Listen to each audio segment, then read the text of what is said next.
Philippines! Namaste India! Bimbo Cornejo Vlogs! Please subscribe to our channel! Like and share!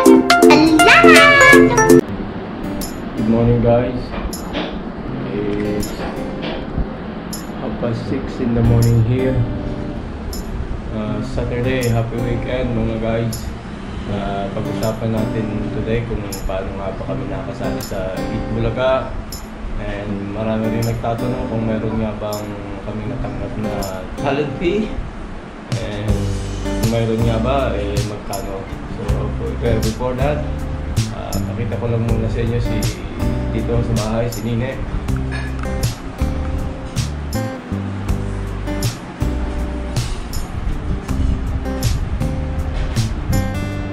She's still sleeping. She always wake up late, like 8:30. So this is her morning routine. Good morning, Madam Shama. Good morning. What are you cooking? I'm preparing chapati for breakfast. This is tea ready. Yes. And I'm preparing chapati. And now it's chapati every morning. Even Madam Shama is not well, she always cook chapati. Kung sa Batangas ay pandesal, kaping barako, din sa enjoy chapati and tea. So this is the dough, yeah? Oh. Yan guys, kung paano gumawa ng chapati si Madam Shama. Nakita natin how she start one. Yeah, this is almost cooked. You know, almost cooked. And this one is almost ready. And now she will do another one. Very easy, but better to buy pandesal. Masarap siya guys, ang chapati. Mainit, tapos may mainit ding strong tea. Ayan. So while this one is cooking, she's preparing the next one, you know. Okay guys, thank you Madam Shama. Thank you. Good morning. Good morning. Praise the Lord. Praise the Lord. Amen. Yan guys, maaga pa rito sa India. Wala pa masyadong sasakyan. My friend is here. Look, his dog. Very beautiful dog. Look, oh. Special treatment niya yan. Kumpara dyan sa mga katabi niya, mga askal, oh. Dami rin ditong askal. Ayan, oh. So guys, maglalaba muna tayo. Tigasin pa rin tayo dito sa India. Pero ang iba lang, kakaiba lang, hindi na tayo nagkukusot. So guys, maglaba muna tayo.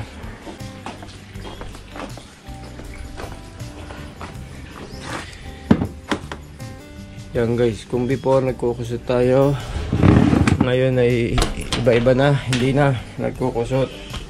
I have washing machine. So yan guys, so dati nagkukusot tayo, ngayon ay hindi na, iba-iba na. Everyday naglalaba kami dito kasi ayaw ni Madam siya matambakan kami rito. So guys, tapusin ko lang tong paglalagay nito and then good morning, Nina. Morning! What are you having? Cheese and chapati. And she got cup of tea. Yeah?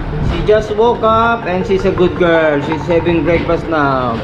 She like this morning chapati and cheese. Normally she's having cornflakes.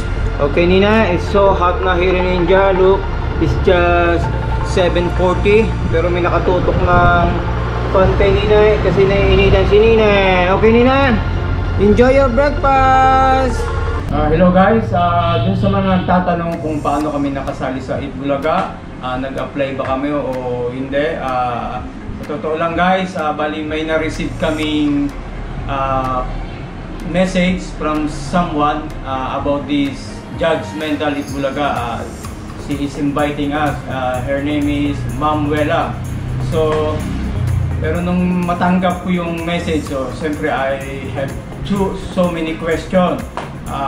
Chinek ko din yung profile ako niya sa Facebook. Nag-message din ako doon, and then nag-reply naman siya kaagad na she is confirming that she is Wella from Eat Bulaga. So after that, pero medyo curious pa rin ako, may doubt pa rin kasi hindi naman natin masasabi kasi big noon time TV show to, Eat Bulaga. So I said, sige, tingnan natin kung ano ba talaga itong invitation na to. So after that guys, April 19 naka-receive ulit ako ng comment from Ma'am Wella. Good morning, this is Wella Nieva from Eat Bulaga. The taping for the segment will be either Friday or Saturday. Friday or Saturday, this is April 23 or April 24. So, pero that time, naka-isolate ako. I was, COVID positive. I said, Ma'am Wella, naka-isolate ako. Let's check kung magne-negative ako before ng swab test today. Kasi that time, mayroon din akong swab test schedule. So, nag-reply naman siya, this is noted sir, praying for your recovery. May I know the time difference between your location in the Philippines. So after naman that, nag-message siya ng April 23 and April 24 yung time. 1 o'clock here in India, 4 o'clock in the Philippines. Pero luckily naman, hindi natuloy yung April 23 and April 24. Kasi kung natuloy yon, baka hindi rin ako makasali. Kasi that time talaga, mahina pa yung resistensya ko. Tsaka hindi ko kayang tumagal ng ganung katagal yung taping. At umabot kasi 5 hours baka hindi ako makasali. Pero luckily naman, hindi natuloy. So nag-message uli siya, nag-apologize kasi nga hindi natuloy. So nag-message siya again na mamumove daw ng May 1 naman. Yan, no? Hello po, good day. Regarding po sa invitation, bawal judgmental final schedule, please take note, May 1, 4 o'clock PM again na Philippines, 1:30 PM na rin India. So May 1, I said okay, so see you May 1. Pero hindi na naman po natuloy yung May 1. So iniisip ko na lang, okay, kung di matuloy, wala namang problema kasi nandito lang naman kami sa India, naghihintay. And the last message niya ay before May 8 na kinu-confirm niya na maghanda kami sa taping, same time, 1:30 PM here sa India and 4 o'clock sa Philippines. So May 8, yeah? So you try to say they keep changing the date, that's why we get nervous, yeah? Yeah, because is it right or like? Yeah, that time I was messaging as well my family in Philippines, and they are telling me be careful. But I can see her sincerity because she's not asking about our bank details. She's just asking be prepared on that taping day. Yeah, so I said it's alright. They are just asking to be prepared on taping day. So May 8 came, and then so you want to pass the message to your viewers. If someone asks you like bank details, you have to be careful at the beginning. Yes, because too many are scammers. If they are asking straight away, I will send you money, give your bank details, you haven't done the job, I haven't done the job, then there is something They fishy. want to send money. So maybe this is little bit fishy or whatever. So if you encounter like this, they are asking your bank details and they will send money straight away without doing anything. So be careful. So anyway, hindi sila nag-a-ask ng mga bank details basta just prepare on taping day. So May 8 nga, dumating yung May 8, and I'm very very happy. Napakasaya namin kasi nga first time, yeah. I have no any experience about this, kaya medyo nervous talaga ako. And it was good. It was good experience, yeah. Shama and Nini was was part of this taping. Yes, and I still remember that night you don't sleep well. Yeah, because I'm talking Bossing Vic and the Main Mendoza, Paulo, Jose, Wally. Yes. They will interview me, so I was nervous. I didn't sleep well that night. So, but they are guiding us. They are very this is their professional job. Yeah, this is people, their job. and they guide us. And also the staff of Itbulaga, they are very professional. Very they professional. teach us very well how to. Your posture, your location, your background, lighting, sounds, everything. This is Yes. good of technology. Imagine we done taping. We are in India and they are in Philippines. I couldn't imagine because of this technology. They are calling virtual, yeah, virtual. So that was fine. So after that, doon naman sa nagtatanong about kung mayroon bang talent fee. Totoo po, meron po. Pero hindi ko po ini-expect na makaka-receive kami ng bayad from Itbulaga. Never din po ako nagtanong kung babayaran ba kami ng Itbulaga. Ang sa akin lang, makasama lang kami sa Itbulaga dito sa Bawal Judgmental. It's very big opportunity. Yeah, we wasn't expecting, and we don't discuss as well. Yeah, No, about we don't. the money or anything. Yeah, but because for us, big opportunity to Yeah, explore, yeah. like to the big community, big like. And this is longest and famous non-time TV show in the Philippines. Philippines. Imagine you're being part of this. Yes. So for this is big opportunity. We are not expecting anything, but we like want to be like part. Yeah. And pero after ng taping, nag-message uli sila si Mamuela, and she's telling thank you very much for sharing stories with us. My small token fee po kayong marireceive sa Itbulaga. So, oh my God. So it don't call talent fee, it call They token call fee. it small token fee. Okay. Marireceive from Itbulaga. They are asking about bank, GCash or Palawan Express kasi wala silang I mean they are not doing sending money internationally. So what we done, I asked my sister to is it possible to receive money from Itbulaga, so she said yes. So I asked her bank details and then I forwarded to Mamuela. So it was Saturday, yeah? Saturday.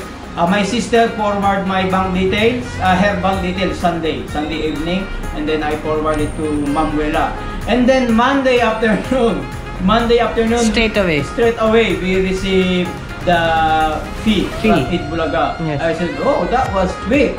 Very quick. That was very quick. Just for 2 days, and we received the money. So yeah, we received Monday, and I confirmed my sister that they sent already the money. So, but I was very shocked about the amount. I didn't expect, honestly, that the amount that they pay to me, yeah. And It's like not too small amount, not so big amount as well, but yeah, but just you part of that, yeah, but it's good amount. Imagine I'm just sitting down sharing Yes. my story. And big deal is we are part of that program. I know, So, I know. Yes. But this is big help. Yes. Honestly, big help, this amount. So, we plan, me and Shama, because it's money is with my sister. Tamang-tama naman guys, kamamatay lang ng father ko. They are doing something about my dad grave, yeah? To decorating the grave. Decorated. May pinaplano silang ilagay yung name ng father ko and also Ben's. I think the construction is going on now. So, and I promised to Mom as well, I will contribute because they are asking help as well. So, this money will go to the project. Yes. Yeah? So, To that project. yeah, to the project in Philippines. In Philippines. So, for me, this is good opportunity as well. This is good remembrance for me. But every time I visited my dad's grave, I can say that this is part of Itbulaga, Bawal Judgmental, So, I'm very, very happy for that guy. So guys, share ko rin din lang sa inyo yung experience na makita namin yung sarili namin sa television. This was May 13. Very, very excited talaga kami nung araw na yon. nandito lahat yung family ni Shama. Kasi wala silang idea about this bawal and judgmental. So Shama explained to them. And they are very, very happy when they see me. We are clapping, dancing. And when we explain who is Bossing Big, so... And what are the question, what he's answering. I feel scared because that was only taping, yeah? We don't see the reality. But when we watched Eat Bulaga, oh, it was very happy moment. Yes. Makita yung ini-interview ka ni Bossing Big, ni Maine Mendoza, ni Paulo. And yeah, and my parents say, "Oh, you both are celebrity now." So my family in Philippines, they are saying, "Oh, you're very famous. You're very famous." Thank you very much. Thank you, Eat Bulaga, for to be invite us to be part of your program, and these will be great memory in our life. Thank you very much. So guys, so may idea na kayo kung paano kami nakasali sa Eat Bulaga and kung naka-receive pa kami ng talent fee. Yes guys. Anyway, thank you sa lahat ng team ng Eat Bulaga, kay Bossing Big, kay Paulo, kay Maine Mendoza, kay Wally, and sa iba pa, and sa Bossing Big, at saka sa mga production staff ng Eat Bulaga. Okay guys, thank you for watching Bimbo Cornejo Vlog. Please subscribe, like, share, and keep following us on Facebook page and Instagram. So thank you guys. Happy weekend. Select Bimbo. Oh no! Divide your money. He lost. He lost. Sorry, Vincent. Bimbo, ilan ang mga views sa YouTube? How many total views? Bali, more than 21 million views. Views. More than 21 million views.